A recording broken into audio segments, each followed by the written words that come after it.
We have 5 speakers. DesPlanques is the General Manager of Indianola Utilities. Justin Foss is Senior Strategic Project Manager at Alliant Energy. Dr. Jim McCalley is Anson Marston Distinguished Professor at Iowa State University. Dehn is Vice President of Development and Planning at MidAmerican Energy. And Stephanie Weisenbach is Program Manager with the Iowa Energy Office, at the Iowa Economic Development Authority. And I think you all have like 5 to 7 minutes, at which point we'll turn it over to questions from the audience. And if you'd like to start, Chris. All right. Well, again, my name is DesPlanques. I'm the General Manager at Indianola Municipal Utilities. It's good to be here with you guys and work with a lot of MidAmerican and Alliant folks. They certainly are a little bigger player than we are, but throughout Iowa, I think you'll find municipal utilities play a critical role and have a little different focus on what those developments and needs and wants. Probably a little more conservative, and so we tend not to be the risk takers or the first ones to market with a new project. We tend to appreciate the proven nature of things. So it's good to work with some of those people that are a little more capable of those level of projects and concerns. So just for a little background, IMU is in Indianola. We are a community. We have about 7,000 electric meters. We own 22 miles of transmission line, so our little neck of the woods probably pales in comparison to some of the folks here. Our loads range from 12 to 33 megawatts of power. Most recently, we signed a contract for starting construction on a 4.1 megawatt solar facility co-located on some utility-owned property.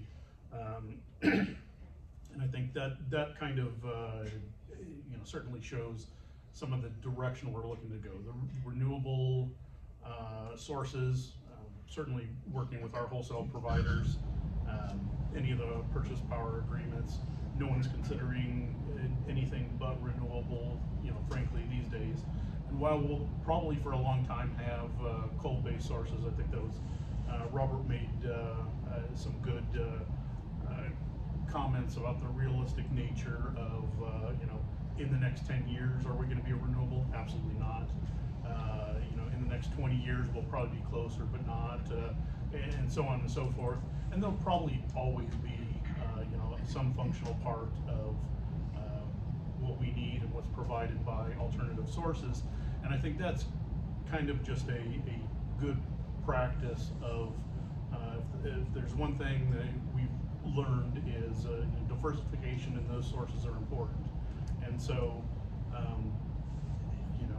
where concentrations have happened in the past, those are the problems happening. But but where people have kind of spread the risk across several different sources, I think those are the most successful utilities and the most successful folks that have taken that measured and not putting all your eggs in one basket approach. As far as needs for a reliable, sustainable, renewable grid, first and foremost, I think there needs to be kind of a culture and expectation of energy efficiency. It's easy to provide and it's easy to be redundant when you aren't dealing with peak loads, when you aren't dealing with a massive amount, and any problem is easier to solve when your gap's smaller. So, first and foremost, throughout our community, we are advocates of energy efficiency, and I think you'll see that across the board. I know Alliant's big into that, and variable responsible usage of electricity is going to be the key, because again, one solution, it's not realistic to expect. There's no magic bullet to any of this. It's going to take a lot of different choices, different solutions, and a combination of solutions. So, you know, I think anybody that will approach the problem and say, we just need to do this, if you can give that explanation in 5 minutes, 10 minutes, probably even an hour, I'm doubtful that's going to work. I mean, these are complex solutions, and I think everyone's a little bit right, and you know, our ultimate source is going to be, you know, you are right with energy efficiency needs, you are right where, you know, solar plays a role, you are right where wind plays a role, and so on and so forth. And you know, the one clear and you know, definitive problem or solution we need to accomplish is transmission. We have gaps, certainly with the not in my backyard philosophy, you know, where there is opportunities to improve the grid, is that transmission. We have places where the energy is produced or where the solutions are, and there's places where the usage happens, and connecting those is the role, and being appropriate, not overcorrecting, and really coordination, I think, is going to be hugely important.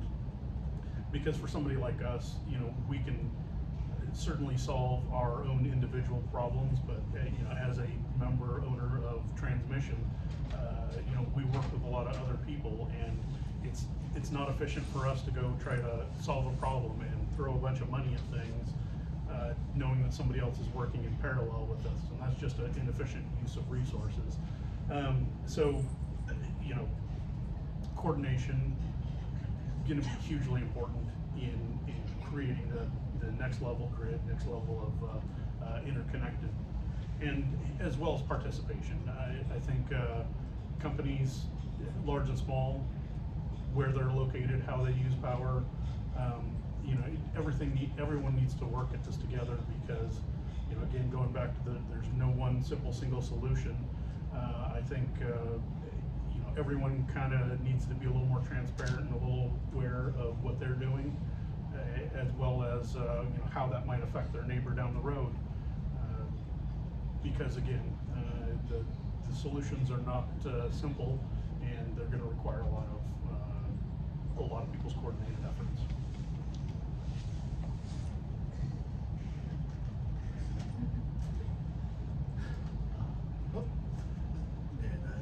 There we go. My name is Justin Foss. I work for Alliant Energy. Been there about 13 years.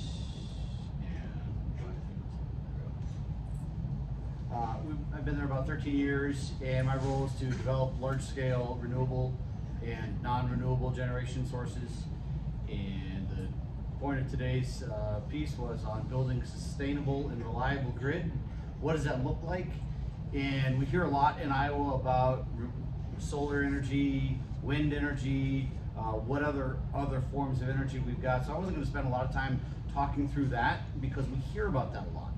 What I want to focus on a little bit is some of the other stuff that's going on behind the scenes that sometimes folks don't know that's going on, that is critical, if not more important, to having that sustainable and reliable grid. And having lived through the derecho in Cedar Rapids and eastern and central Iowa 3 years ago, watching it in my window, holding my garage doors down, it takes a whole new meaning for what it looks like and what it feels like to have a reliable grid. So first off, we want to talk about sustainability and moving forward. This is the pie chart that shows our capacity for Alliant Energy. But what we're trying to show here is, I was talking to a company a little while ago, they were saying, well, we're looking at everything that we do, and we're measuring it from 2017 and 2018. And I said, we're looking from 2005, because for us, we're taking 30, 40, 50-year looks at everything. And so it's important to understand the long-term view that us, in particular, the utilities are taking when we're doing this. And the generation sources that we're going out today with will not be the generation sources that my kids will use when they're my age. It will evolve, and will continue to evolve. And we just need to remember that whatever we're using today will get better, just as what we were using in the past has gotten better to where we are today. It's an evolution, it's a constant evolution of how do we find the next best thing, and instead of waiting for it to be perfect, we're getting what we have now to get better than where we were. And as long as we keep that in mind, that's where we're going. So this is our chart that shows this. The big one that we hear that a lot of folks like to hear is that in 2040, it's not shown on the chart, we're committing to get rid of coal. And that's a big one here in Iowa, considering that we used to have coal mines in the state. That's where most of the generation started from. That will signal a true turning point for where we are as an industry. As we think about how we have power delivered to your home, we're not yet there on the wireless power from the generator to your device, to your fridge, to your microwave. So we've got to get it there someplace.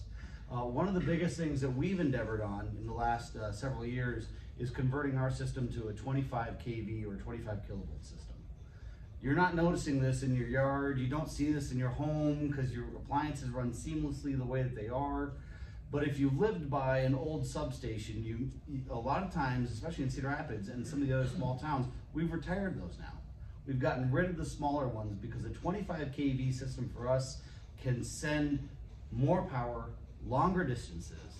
It means less substations. It means substations that can back each other up. And it means that we can incorporate a lot easier now more and more distributed energy, specifically solar, from people's rooftops. So the grid is ready to handle that. That for us involves a little bit bigger wires, a little bit bigger transformers. So for us, it's doing a couple things. It's enabling all those. It's also helping us as Alliant Energy move beyond where we were. In fact, just last couple weeks ago, we celebrated the 25th anniversary of Alliant Energy as a company. If you think about it, before that, we were 3 separate companies. Before that, we were a lot of companies. And each company had its own design standard. And we are still, as I said, from 2005, looking at the long term, we're still phasing out the different design standards from predecessor companies and moving to one design standard for us. And that is also, so it's creating efficiency for cost, because we only have to buy one kind of transformer instead of 13. It's creating, like I said, redundancy. It's creating the ability to incorporate more renewable energy, more distributed energy from customers across the state.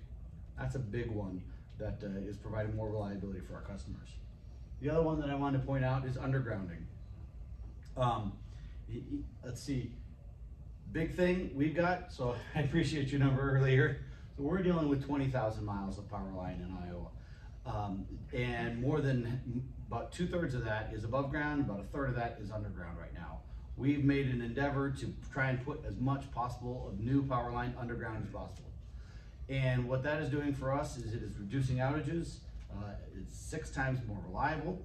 And the big difference that we're doing it now that we weren't doing it before is cost for our customers. It is now less expensive to do single phase power line underground in most cases than it is to do it overhead.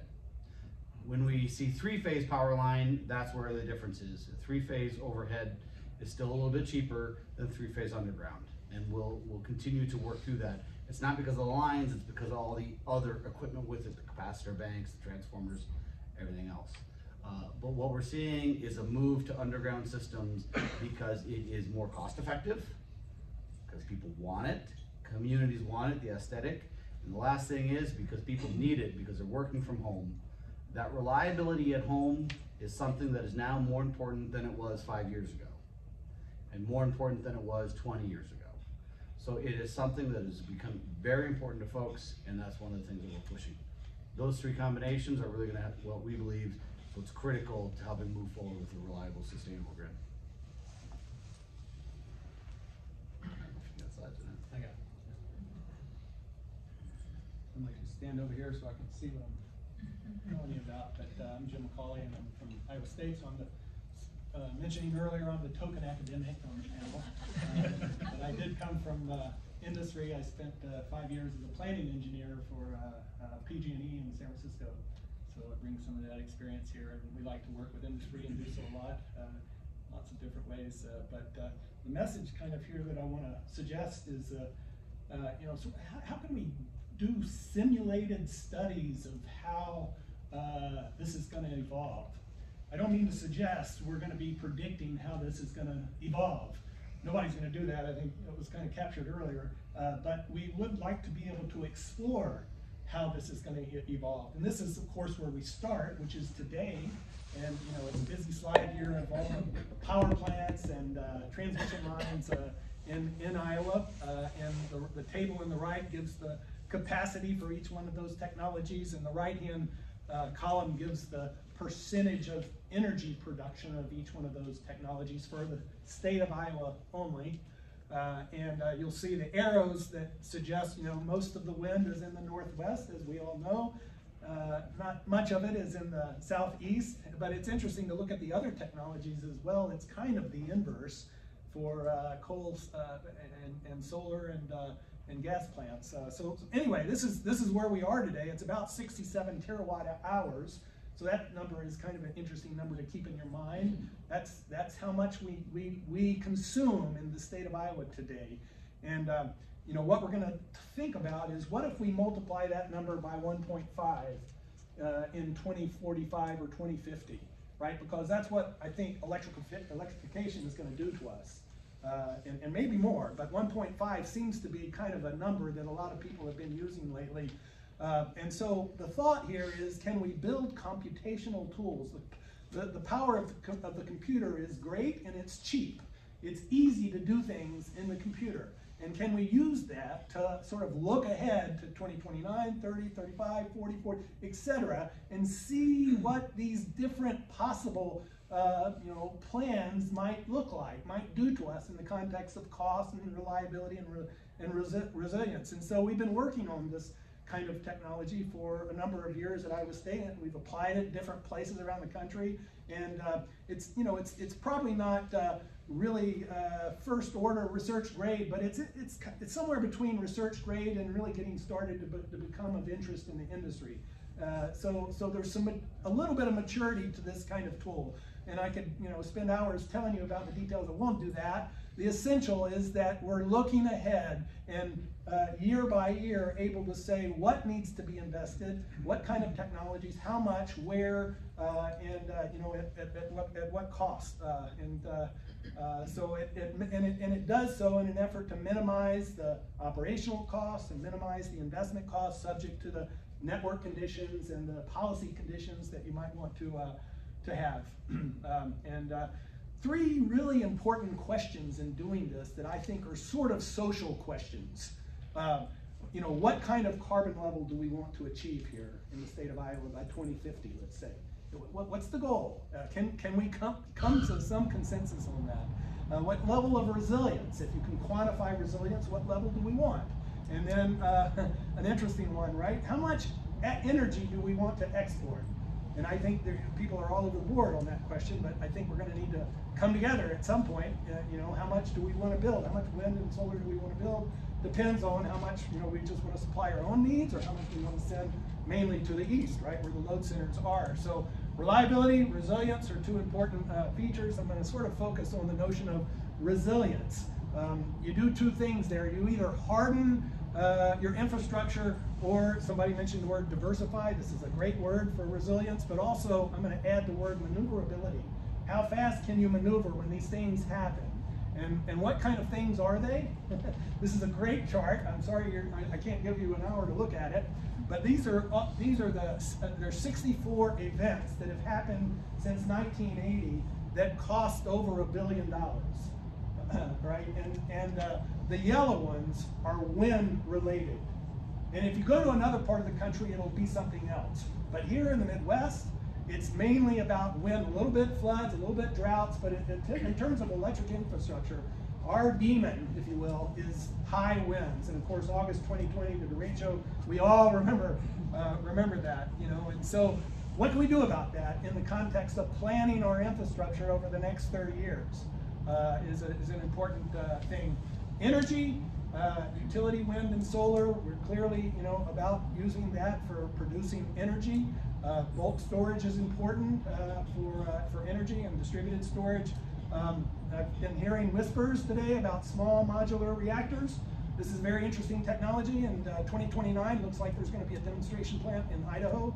So this is not so far away if we're successful. DOE is pouring money into this 75 megawatt nuclear reactors. It sounds like a good stable force to maybe put our arms around. And as far as maneuverability is concerned, maybe it's a new technology for you, but you know, HVDC, that is having the ability to interconnect in a much more effective way than the old HVDC that we've been using for decades. Here's a 2050 plan. Nothing special here. I'm not advocating it. I'm just saying this is the kind of thing that would be interesting to study with an exploratory tool, right? Instead of 12,000 megawatts of wind, we got 25,000. Coal is, you know, instead of 5,000, now divide that by 10. I think we still need some of that, right? But is it 500 or 1,500 megawatts of coal? I don't know. Natural gas, instead of 4,500, we're at 2,000 and so forth. You see the things. The new one, of course, is down at the bottom with the small modular reactor. You know, as a carbon-free thermal power plant, this is very attractive if the technology, you know, can meet the cost objectives of things. So anyway, just the kind of opportunity or the kind of plan that you might want to use to explore in terms of different things: investment costs, operational costs, CO2 level, what level of reliability does it have, resilience, and how well does it adapt as things turn out not the way you plan them to. And these are all, you know, sort of ways that you can use these tools to do this kind of investigation. Thank you.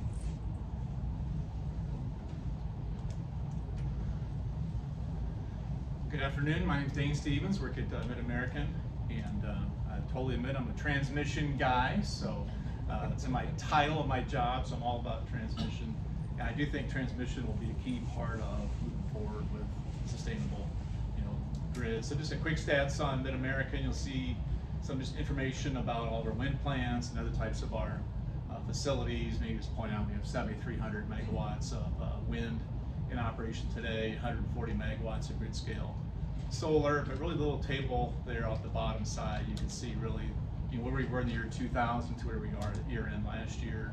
It's really remarkable in terms of, you know, where our energy came from. You're from really a 22-year period. It is a long time, but it's really not that long, you know, because we're sitting here in 2023 talking about where we're going to be, you know, 27 years from now, for example. So you can, you know, we've made a lot of progress, maybe to the point of this slide that I want to make. This is just where MidAmerican fits into the broader Berkshire Hathaway Energy family. I work for Berkshire Hathaway, I'm required to show that slides. So I just titled this one The Greater Grid. This is just, lots of times people don't really realize that the electric transmission system, it's all interconnected. You know, so we're a member of the Mid-Continent ISO, sort of that strip of that, whatever color that is, aqua, whatever that is down the middle of the country. It's a big footprint, 200 gigawatts of total resources in the MISO footprint. You know, MidAmerican and Iowa were a big part of that, at least in terms of the wind story. You know, the 29 gigawatts of wind. You know, the prior slide, or someone earlier I said I think it was like 12,000 megawatts of wind in Iowa. I forget the exact number. I'm sure Mike could tell me, but something like that. So it's, you know, we're a big player, but there's entities around us that we need to be, you know, just working with and thinking about how can we work together. So sorry for I have to have one wordy slide. I promise I only have a few slides. This one's wordy. I apologize for that. But really it sort of sets the stage. We've undergone this huge resource transition in a relatively short period of time. You know, 29,000 megawatts of wind has come on in MISO, 4,000 megawatts of solar. We've lost 17,000 megawatts so far, and that number is probably a year out of date now of coal resources that are retired. It's probably closer to 20 gigawatts of coal. We have these, you know, states in the upper Midwest. Minnesota just signed a law here recently, you know, headed towards basically saying no new carbon emitting generation in the state of Minnesota. You got a law like that in Illinois, the CEJA, the CJ legislation in Illinois. Illinois will be on a downward trajectory of carbon emitting resources by that law. Michigan has a similar law. So, but it's not just the state policies, there's also utilities who have goals, and then there's customers who have wants, where the customers want to get to. It's all, pushing us down this trajectory of more and more renewables, less and less dispatchables. So I think it was talked about one of the panels this morning, the reserve margins are tightening. We're starting to see, tighter events on certain times of the year that you would have never thought. One quick example, I tried to take December 23rd off because that's when I Christmas shop for my wife. It's my tradition. I do it every single year. I wait till the last minute. So I'm sitting there in the morning having my coffee and getting ready to do something. It's like 6:30 and my phone starts lighting up with texts about what is going on in the MISO marketplace. They're projecting, a shortage, generation shortage that day, and everyone better get ready to, sort of strap in. We're in for a long day, and here we are. It's a Friday before, a holiday weekend. We would never thought we'd be in a tight generation capacity situation on that day. Our largest customers had already shut down for the Christmas break. John Deere had already started their shutdown as an example. So it's just really this situation where you're getting to tight conditions where you never had them before. I have a couple slides here in a second, but we've done a lot of things to get to where we are on the transmission front. MISO approved a set of projects, seems like a million years ago. It was 2011, 2,000 miles of high voltage transmission lines. Those all got built out except for one. One's still sort of in environmental legal litigation, sort of from Dubuque area to Marston, Wisconsin. But the rest of them are all under construction. They've enabled at least 10 gigawatts of renewables to come onto the grid since that time. And sadly, it's not enough. The grid became constrained almost immediately as soon as those projects were approved, basically because the interconnection process, the grid was already going to be congested as soon as those projects came into operation. So MISO approved a set of these transmission projects. That's really what's on this slide. These are what's called Tranche 1. I've never even really used the word tranche. Now it's like in my vocabulary. So it's the Tranche 1, which means there's more tranches coming. And MISO is working on the second tranche right now. But this slide just depicts, all these projects, however many there are, 17, 18 projects. Another 2,000 miles of 345, high voltage power lines. Here in Iowa, we'll build another 500 miles. The last time around, we built about 500 miles of transmission projects in Iowa. And really, the last bullet there is really important. The benefit to cost ratio of these projects is very, very favorable for here in Iowa. The way the math, when you get done doing the arithmetic, we're between a benefit to cost ratio of 3 to 1, 4 to 1, something like that. So very, very favorable projects. And these projects are just getting off the ground right now, but they're going to enable a lot of additional renewables. And I would just add in the light of the panel, really resilience. You look at these lines, a lot of people see a line, you think, well, that's just to get power out of Iowa. It's absolutely not true. When the wind isn't blowing, these lines become key areas to get power into the state. So if we're experiencing outages of power lines or outages of power plants, a wind drought, something like that's going on, these lines will just flip, and now the flow will be coming into Iowa. Just real quick, just wanted to mention, and that really showed up for MISO as a region, on that winter day, when we were getting tight in Iowa, sort of in the morning. By late that afternoon, we were in the long position, so we were sending power out of the MISO region to the east and to the south.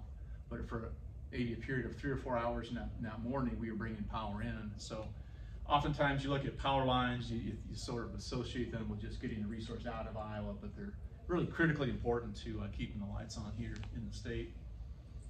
And maybe this is my last slide. I'm surprised Dr. McCalley didn't have one like this. I was really counting on him to have one on big time transmission, but the point of this one is sort of where are we headed? The Tranche 2 projects is that next step, and a sort of a key decision we all have to make is going to be, are we going to sort of embrace very high voltage power lines, the 765 kV, I think is what's on the slide here, and then also some DC lines like Dr. McCalley talked about.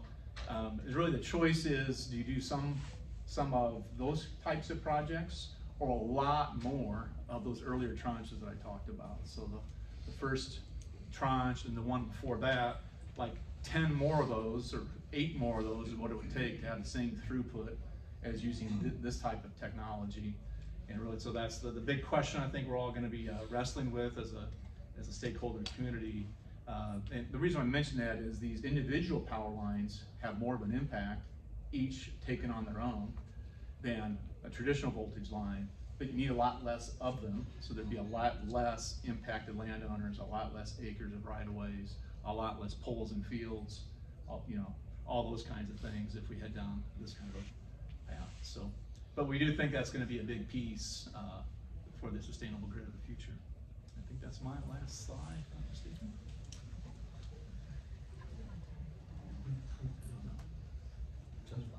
Yeah, it looks good. All right, good afternoon. I'm Stephanie Weisenbach. I'm Program Manager with the Iowa Energy Office within IEDA.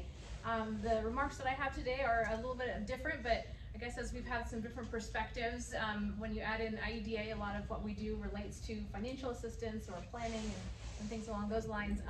So we actually have some new anticipated grid resilience funding due to the federal infrastructure law. So we have this unique opportunity and really a learning process in many ways to figure out how to best strategically align resources with the needs for Iowa's grid resilience. So first off, just a little bit of a high level here on what was in the Federal Infrastructure Act in terms of grid resilience funding on the DOE side. There are some other federal agencies with a relevant role, but the one that's coming to Iowa is the first one listed, and I'll get in a little bit more detail about that, but we actually have a formula allocation of funding to work with in order to help achieve these goals. The other one is related to a broader competitive funding opportunity, the Grid Resilience and Innovation Partnerships Program. And those are a few different categories of funding available directly from DOE through competitive processes, and all of this will be occurring over the next 5-year duration of different fiscal years available for both our formula allocation and these competitive grants that can be sought after by either private or public entities in order to complete different types of resilience projects. So if you are interested in kind of the big picture of some of this DOE funding, there's this Grid and Transmission Program Conductor website that's helping to direct people to what funding source may be the best for them and their projects. And so for the program that we are looking to manage, the basic objective that the DOE has is improving the resilience of the electric grid against disruptive events, especially when it comes to extreme weather. And really they're looking at resilience from a couple of standpoints. One, the projects that could help prevent outages in the grid, and then the others that could shorten the duration of outages and enable better response times and other ways to reduce that impact to communities and the economy. We will be able to accept applications from electric grid operators and generators, transmission owners, operators, distribution providers, local electric utilities fitting into that, investor-owned utilities. There is a match requirement for the state allocation, plus match requirements for the utilities and others that apply to the program for them to put some of the funding into their project. The funding we are planning to receive is approximately $5.9 million per year for 5 years, and a portion of that, approximately a third or more, must be set aside and allocated to smaller utilities, which all of Iowa's municipal utilities and RECs fit the federal definition for that small utility. So we did submit our application as required to the DOE, and it has been submitted and approved by the DOE, and we're waiting for the formal steps for the award process to get our agreement with DOE and everything else in place. It's also my understanding that Iowa was one of the first states to kind of get farther along in the process, so to the extent we might be one of the first states to open a program is to be determined, but optimistic that we will be getting the ball rolling and doing our part to move forward. So some examples, and I didn't include the whole list, and certainly won't need to delve all into this, but the federal legislation outlines some potential investments that can happen, and these are all types of investments that utilities are already making, but certainly the hope is that this funding is helping to identify, investments that maybe weren't scheduled right away, if could be a few years out, or could be the type of investment that a utility or operator may not otherwise do if not for the federal funding. Like, oh, well, that's not really in our type of project that we would normally do, something more innovative, that is a good use of federal funding to be a catalyst for those types of projects. So we could be looking at some very specific grid hardening of power lines, substations, etc. We could be looking at replacing older power lines or reconductoring with better resilient power lines. Something as simple as vegetation management that can impact resilience. Different technologies and practices to weatherize it and make the infrastructure hold up better with those extreme events.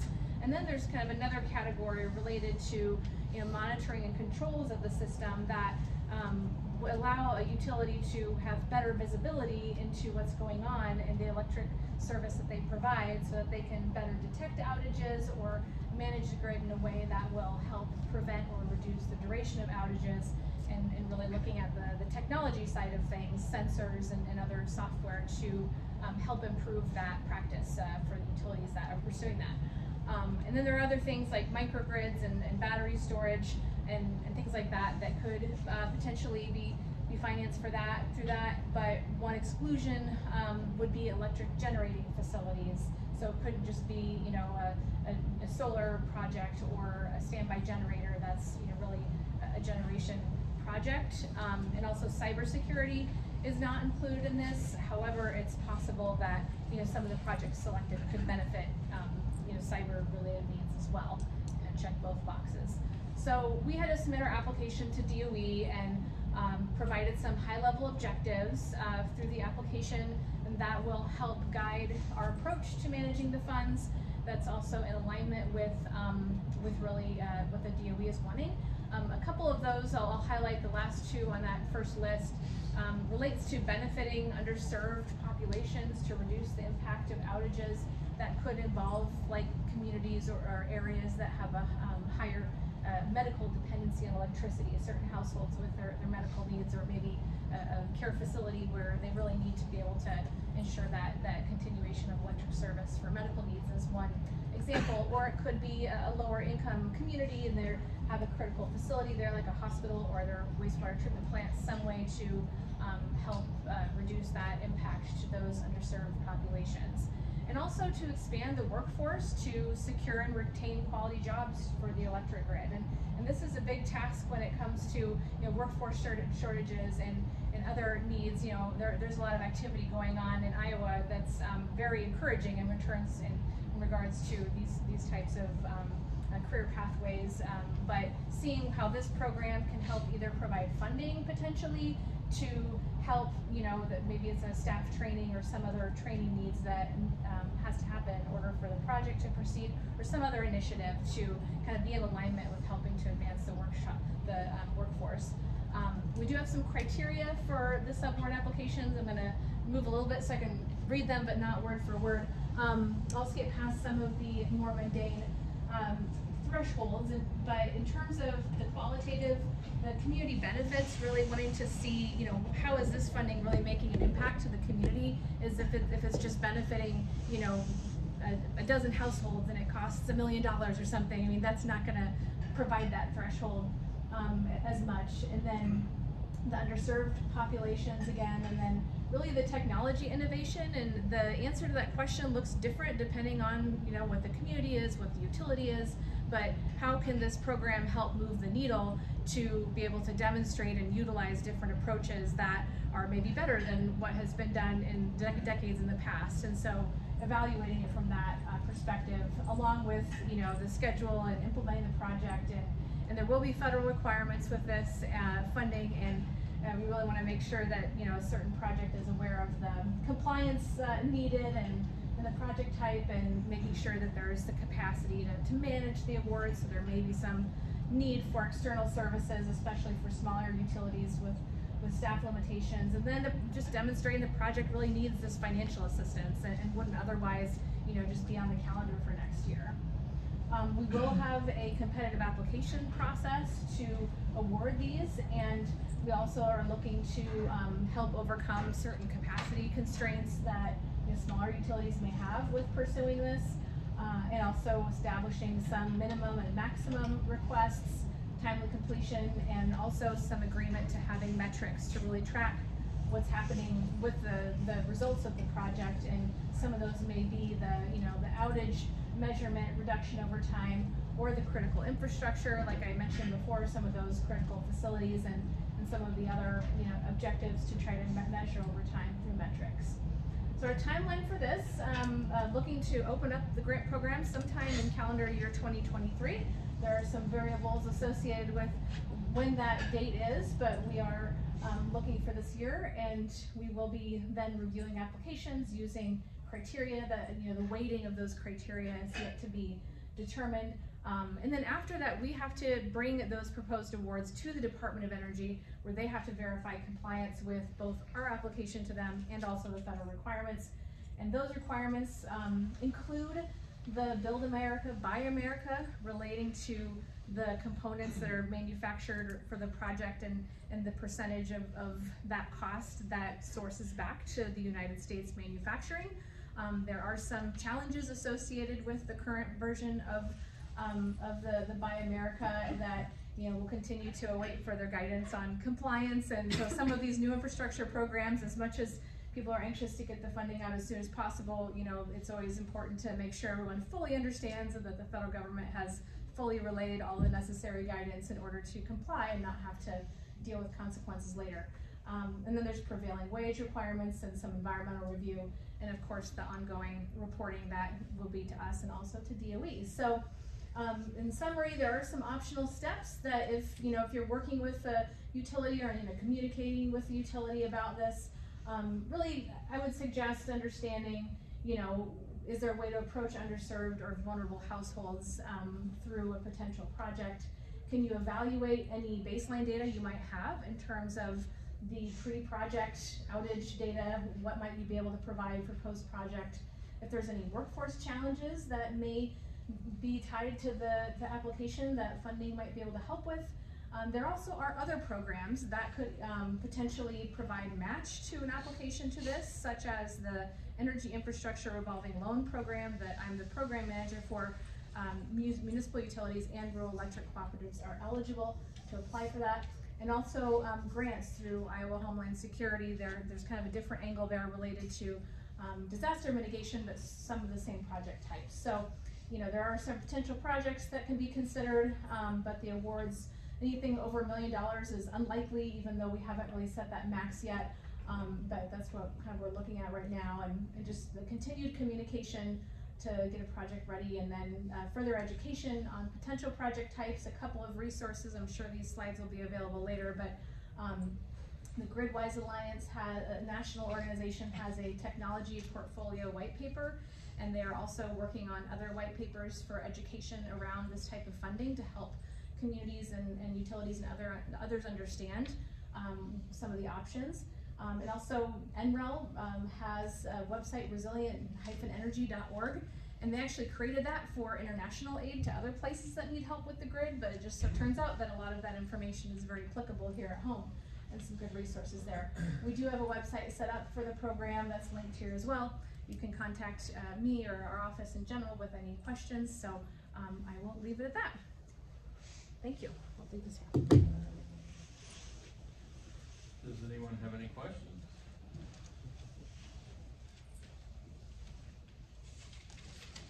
Question, what does a microgrid look like?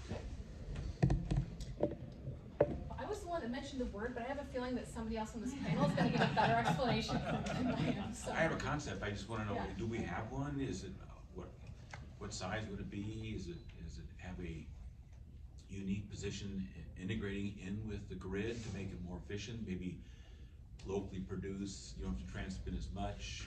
Is it keep more resources locally? I could say just a few things about microgrids. Typically they're defined as being a pretty small geographic area. And really the idea is to there'd be two different really varieties. One really is what most people think of as like a self-sustaining, grid that's not connected to the outside world. So you're generating the electricity you need, you got battery storage, you got solar, and it sort of self-sustains itself. Another variety is basically it is connected to the outside world, and it's really using some of these other resources to try to offset some of the grid costs, the distribution costs, and some of the transmission costs of infrastructure to serve it. I would say at MidAmerican, we've looked at microgrids a few times. They're typically a pretty niche application. A really good one would be like a remote, very remote part of a service territory where you got an important load, but you really only have one way of serving it. So it's a real long radial line that goes in there, and your cost to put in a second source to that load is extraordinarily high. That is really one of the applications we've seen that could potentially support a microgrid. I would just say once you get done running the numbers on all the operating costs and things, even there we found it very, very difficult to make it go. That's just some thoughts from our perspective. I can kind of maybe move down to a little more real world application, much smaller scale. Where we kind of explored the microgrid concept at IMU was for our water plant. Certainly with the amount of overhead service, well, we do have lots of redundancy in our power. A derecho happens, and without the need for local production cut off from the outside world, we kind of need to be able to sustain. And really our first focus was how do we keep the water plant running in case, for a long term or longer term in case a natural disaster affected that. And that coupled with our recent build out of our solar project, which was coincidentally located on the water plant property, the 25 acres surrounding that. The natural kind of thought was, we've got 4.1 megawatts of power that are going to be adjacent to this. We could run everything underground. We could potentially have a perpetual source of power if we were ever disconnected to at least have safe, clean water. And while that wouldn't, we need shutdown connections to the outside world until they're safe and restored. From our production through our critical facilities and infrastructure, we explored that microgrid concept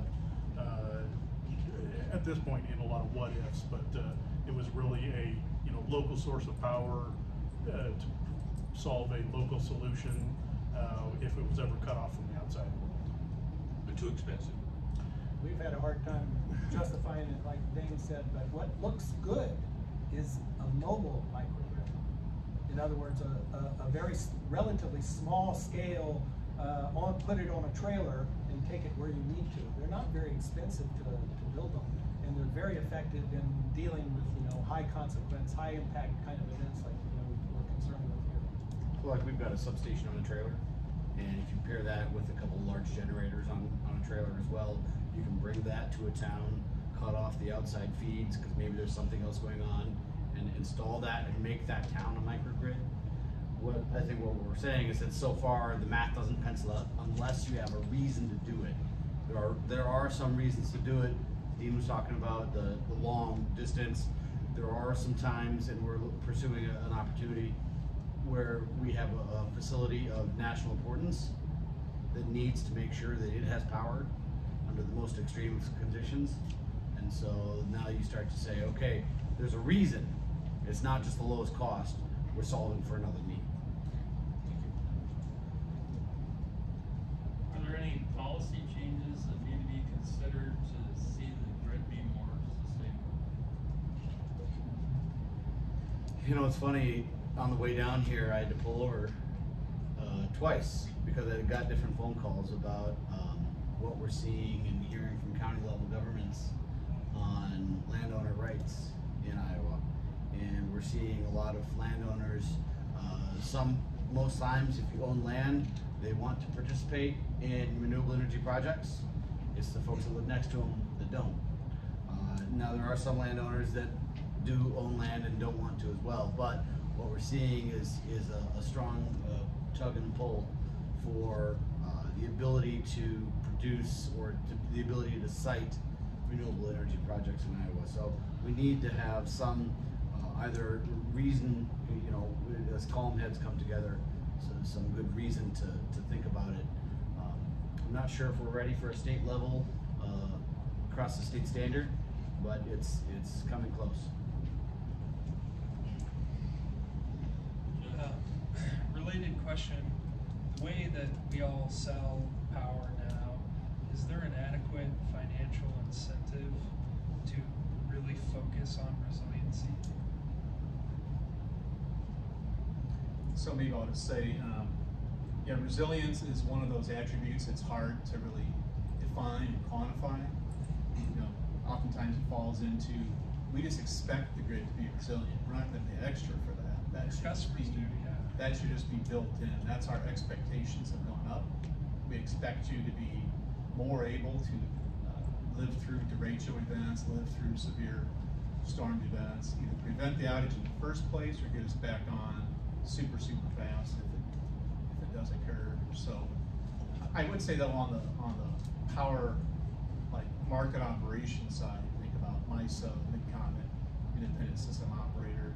You know, they're starting to look at other attributes that the power markets might find useful. You know, things like for generators, fast ramping, you know, capability.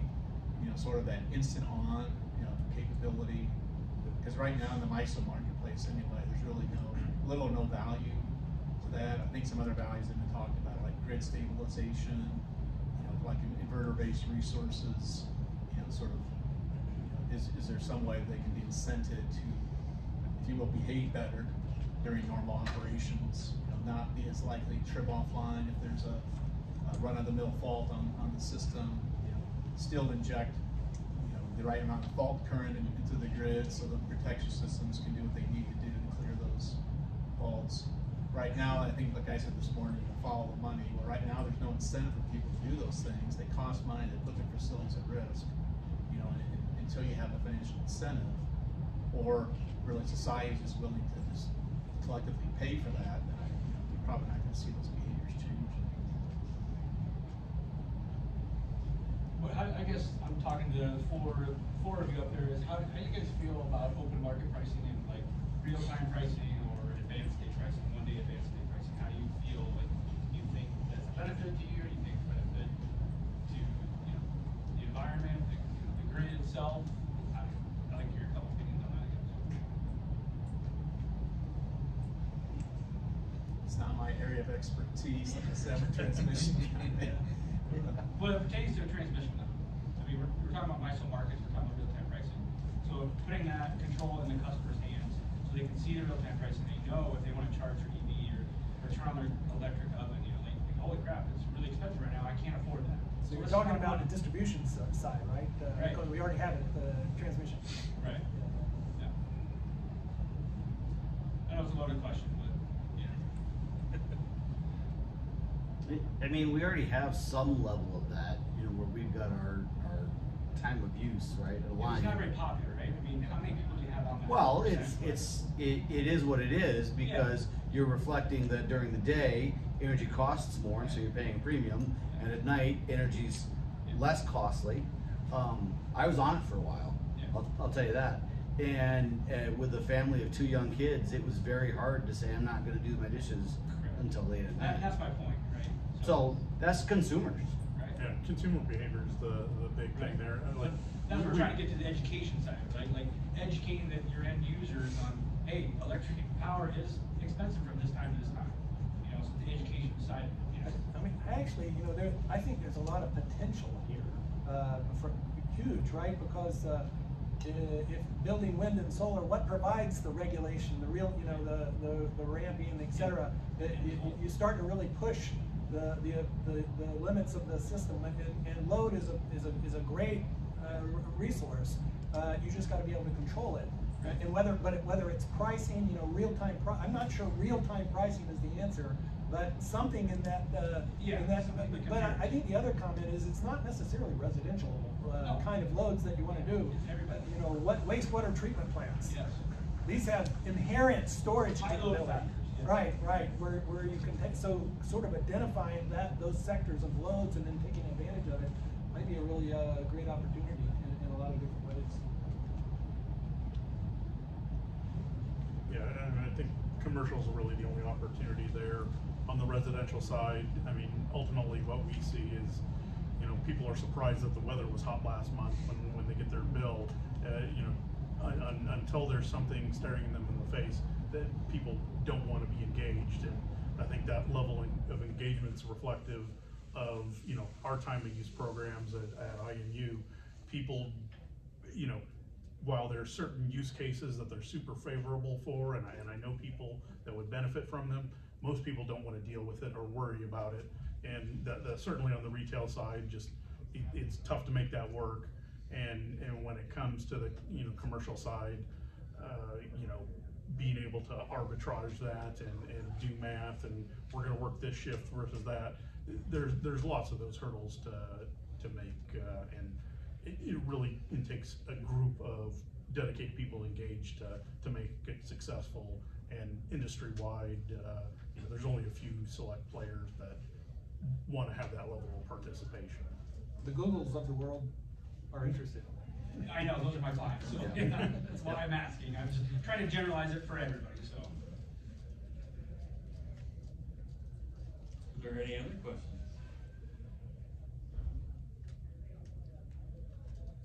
Thanks, sir, to our speakers. Thanks for everybody that's